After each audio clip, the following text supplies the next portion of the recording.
It's very nice, yeah. See.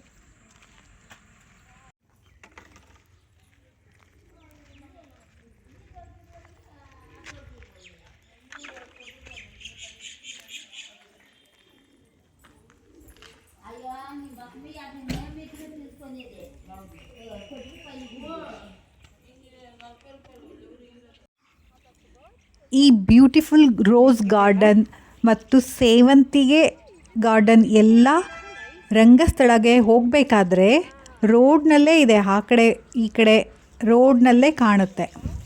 ನಾವಲ್ಲಿ ಇಳಿದು ಅದು ಒಳಗೆಲ್ಲ ಹೋಗಿ ಓಡಾಡಿಕೊಂಡು ಮತ್ತು ಫ್ಲವರೆಲ್ಲ ಪ್ಲಕ್ ಮಾಡಿ ಪರ್ಚೇಸ್ ಮಾಡಿ ಕೂಡ ಬಂದ್ವಿ ಇಲ್ಲಿಂದ. ತುಂಬ ಚೆನ್ನಾಗಿದೆ ರೋಸ್ ಗಾರ್ಡನ್. ಇದು ಪರ್ಪಲ್ ಸೇವಂತಿಗೆ.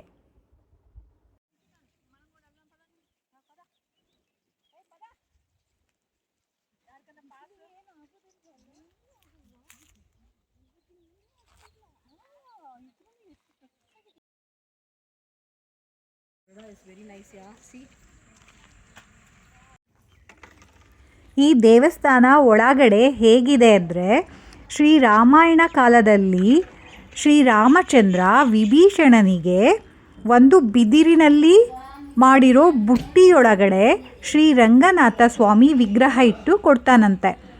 ಸೊ ಅದರ ನೆನಪಿಗೋಸ್ಕರ ಈ ಗರ್ಭಗುಡಿನ ಸೇಮ್ ಅದೇ ಥರ ಮಾಡಿದ್ದಾರೆ ಅಂತ ಹೇಳ್ತಾರೆ.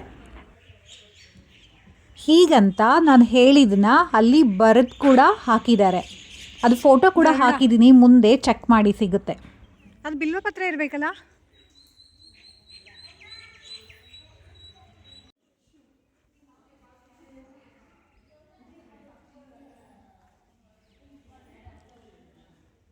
ಶ್ರೀ ಮೋಕ್ಷ ರಂಗನಾಥ ದೇವಸ್ಥಾನ, ಶ್ರೀ ರಂಗಸ್ಥಳ, ಚಿಕ್ಕಬಳ್ಳಾಪುರ.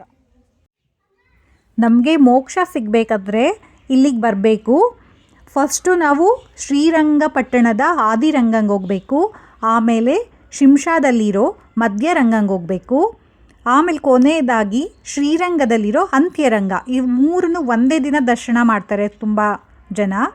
ಈ ಮೂರು ದರ್ಶನ ಆದಮೇಲೆ ಕೊನೆಗೆ ಈ ರಂಗಂಗೆ ಬರಬೇಕು, ಮೋಕ್ಷ ರಂಗನಾಥ ಸ್ವಾಮಿ. ಈ ರಂಗ ಸ್ಥಳದಲ್ಲಿರೋ ಶ್ರೀ ಮೋಕ್ಷ ರಂಗನಾಥಂಗೆ ಬಂದು ಹೋಗಿದ್ರೆ ನಮಗೆ ಮೋಕ್ಷ ಸಿಗುತ್ತೆ ಅಂತ ಹೇಳ್ತಾರೆ ಪುರಾಣ ಪುಣ್ಯ ಕಥೆಗಳಲ್ಲಿ.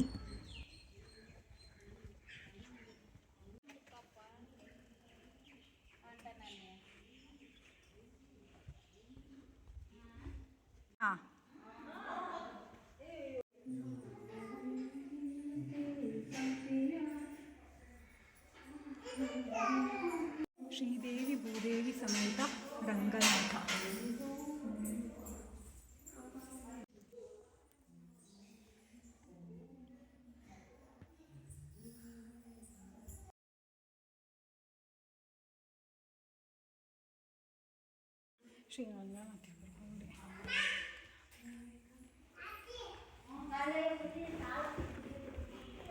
ಇದು ಗರ್ಭಗುಡಿ ಸುತ್ತ ಇರೋ ಒಂದು ಚಿಕ್ಕದು ಒಂದು ರೌಂಡ್. ಇದು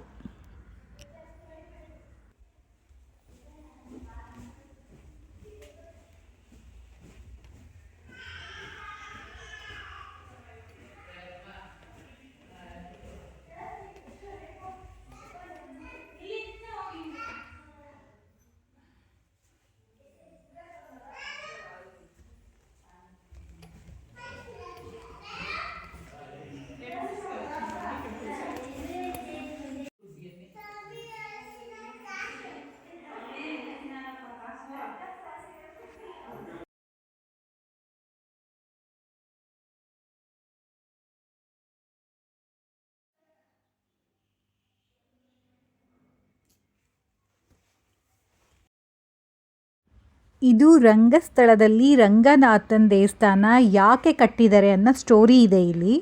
ಇದು ನಿಧಾನವಾಗಿ ನೀವು ಓದ್ಕೋಬೋದು ಬೇಕಾದರೆ.